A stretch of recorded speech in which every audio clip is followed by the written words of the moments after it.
ce-mi place.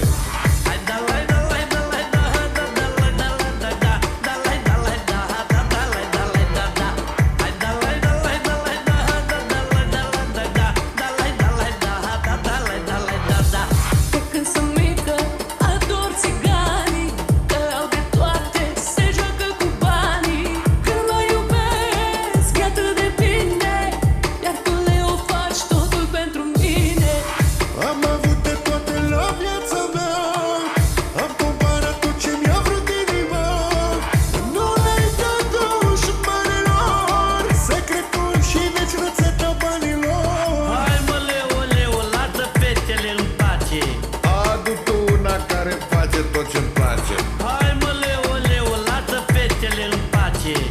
Adu tu una care-mi face tot ce-mi place.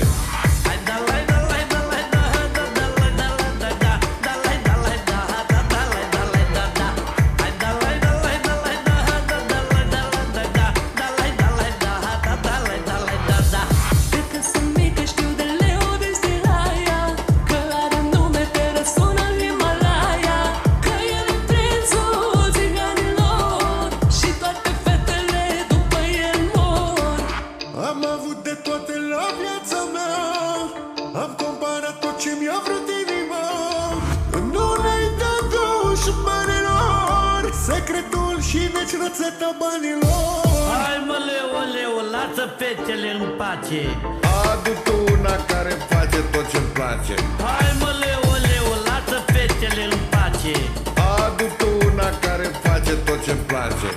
Hai da la da la da la da da da la da la da da da la da la da da da la da la da da.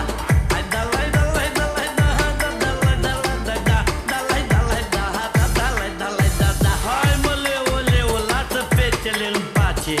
Adu tu una care-mi face tot ce-mi place. Hai mă, leu, leu, lasă fetele în pace. Adu tu una care-mi face tot ce-mi place. Hai da la da la da la da da da la da la da da da la da la da da da la da la da da. Hai da la da la da la da da da la da la da da da la da la da da da la da la da da. Hai mă, leu, leu, lasă fetele în pace.